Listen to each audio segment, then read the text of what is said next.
இமாம் தஹபி ரஹ்மத்துல்லாஹ் ஒரு கடையில நிக்கிறாங்க, ஒரு கடத்தரோட நிக்கிறாங்க. அங்க ஒரு மனிதன் வர்றார். ஒரு கை இல்ல அந்த மனிதனுக்கு, ரத்தமும் சலமுமா அந்த கையில இருக்குது. அவர் சொல்றாரு, சத்தமிட்டு அல்லாஹ்வை பயந்து கொள்ளுங்கள், மக்களே அல்லாஹ்வை பயந்து கொள்ளுங்கள், ஒருபோதும் மனிதர்களுக்கு அநியாயம் செய்யாதீர்கள், ஒருபோதும் மனிதர்களுக்கு அநியாயம் செய்யாதீர்கள். கத்தி கத்தி சொல்றாரு. மக்கள் எல்லாம் அவரை திரும்பி பாக்குறாங்க. இமாம் தஹபி பக்கத்துல போய் கேட்கிறாரு, என்னப்பா ஆச்சு உனக்குன்னு கேட்கிறாரு. என்னப்பா ஆச்சு உனக்கு? இந்த மனிதர் சொன்னார், இமாம் அவர்களே, நான் இந்த ஊரினுடைய மிகப்பெரிய தலைவன், மிகப்பெரிய செல்வன் தான், நான் மிகப்பெரிய உடல் வலுவான மனிதன். நான் ஒரு தடவை எங்க வீட்டுல சாப்பிட ஏதாவது வாங்கிட்டு வர சொன்னாங்க. நான் கடத்தெருவுக்கு போனேன். மீன் கடைகளுக்கு போய் மீனை பார்த்தேன். மீன் வித்துருச்சு, மீனே இல்ல.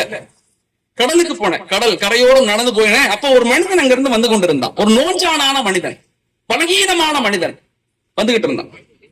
அந்த மனிதன் வந்தோடனே அந்த மனிதன்ட்ட கையில விரல்ல ஒரு நூலை சுத்தி, ஒரு கயித்தை சுத்தி, அதுல ஒரு 5 மீன் தொங்குனுச்சு. புடிச்சுக்கிட்டான். வந்தான் அந்த மனிதன், நீங்க வான்னு கூப்பிட்டேன். அந்த நோஞ்சானான மனிதனை என்னிடத்துல பயந்து பயந்து வந்தான். நான் கேட்டேன், இந்த மீனை கொடுன்னு கேட்டேன். அந்த மனிதன் சொன்னா, ஐயா, நான் 2 நாள் கடலுக்கு போய் வேலை செஞ்சு இந்த மீன்களை இறக்கி வைக்க வேண்டிய வேலையை நான் செஞ்சேன். என்ற கப்பலோ படகோ கிடையாது. அந்த வேலைக்கு பகரமாக அந்த மக்கள் எனக்கு கூலியாக இந்த மீனை தான் கொடுத்திருக்கிறாங்க. நான் அந்த மீனை கொண்டு போனாதான் எங்க வீட்டுல 4 குழந்தைகள் இருக்காங்க, சாப்பிட முடியும், வயிறார சாப்பிட முடியும். ஐயா, இந்த மீனை என்கிட்ட கேட்காதீங்கன்னு சொல்றாரு. உடனே நான் என்ன செஞ்சேன், அந்த மனிதனை வேகமா அடிச்சுட்டேன். அவன் கீழே விழுந்துட்டான். கீழே விழுந்தவனை என் காலால் அவனை மிதித்து அவனுடைய விரல்களில் இருந்து அந்த மீனுடைய கைத்தை அப்படியே புடுங்கி எடுக்கிறேன்.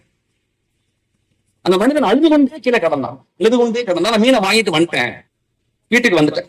எங்க மனைவி சமைச்சு கொடுக்குறாங்க, நான் சாப்பிட்டேன். சாப்பிடும் போது மீனுடைய ஒரு முள் என்னுடைய விரல்ல குத்திருச்சு. நான் சாதாரண முள்ளுதான் தடவிட்டு விட்டுட்டேன். அடுத்த நாள் இந்த விரல் வீக்கம் ஆயிடுச்சு. மருத்துவரை பார்த்தேன், மருத்துவர் மருந்து போட்டார். அதுக்கப்புறம் பார்த்தா அந்த கை வீக்கமானுச்சு, அழுகி போச்சு. என்னுடைய முழங்கை அழுகி போச்சு. இப்படியே என்னுடைய கை முடுக்க அழுகி என்னுடைய தோல் புஜம் வரையும் அழுகி போச்சு. நான் அப்படியே நெளிந்து போயிட்டேன். மெலிந்து போய் ஒல்லியாகி என் செல்வமெல்லாம் செலவழிந்து பெட்ல படுத்து கிடந்தேன். என் நண்பர் ஒருத்தர் வந்தார், அங்க இருந்து வந்து சொன்னாரு, நண்பரே, எப்படிப்பட்ட மனிதர் நீங்க? இந்த ஊருடைய தலைவர், எவ்வளவு செல்வமான மனிதர், எவ்வளவு வலுவான மனிதர், இப்படி நொடிந்து போய் கிடைக்கீங்களே, என்ன சாப்பிட்டீங்கன்னு என்கிட்ட கேட்டார். நான் சொல்றேன், கடைசியில நான் சாப்பிட்டது ஒரு மீன் தான் சொன்னேன். அதுல இருந்து எனக்கு இப்படி ஆயிடுச்சு உடல் அப்படின்னு சொன்னோன்னே, என் நண்பர் அழகான ஒரு வார்த்தை என்னை ஞாபகப்படுத்தி கேட்டார். இந்த மீனை யாரிடத்திலிருந்து வாங்கணும்னு கேட்டார். அப்பதான் எனக்கு விளங்குனுச்சு, ஆஹா, ஒரு மனிதனுக்கு அநியாயம் செய்தல்லவா நான் இதை எடுத்துட்டு வந்தேன் அப்படின்னு வேக வேகமாக போனேன். இந்த மனிதனை தேடி போய் தேடி பார்த்தா ஒரு இடத்துல இந்த மனிதன் வேலை செய்யறான், மீன்களை இறக்கி வச்சுக்கிட்டு இருக்கான். அந்த மனிதன் போய், யா சையதி, என் தலைவரை என்னை பாருங்கள்னு கேட்கிறேன். இந்த மனிதன் இறங்கி வந்தான். ஐயா, நீங்க யாருன்னு என்கிட்ட கேட்டான் அந்த மனிதன். நான் சொன்னேன் அந்த மனிதன்ட்ட, என்ன ஞாபகம் இருக்குதா, உன்னிடத்துல இருந்து ஒரு தடவை நான் மீனன் இழுத்து புடுங்கினே, அந்த மனிதன் தான் நான். ஆமா, ஞாபகம் இருக்கு. உன் கைக்கு என்ன ஆச்சுன்னு அந்த மனிதன் கேட்டான்.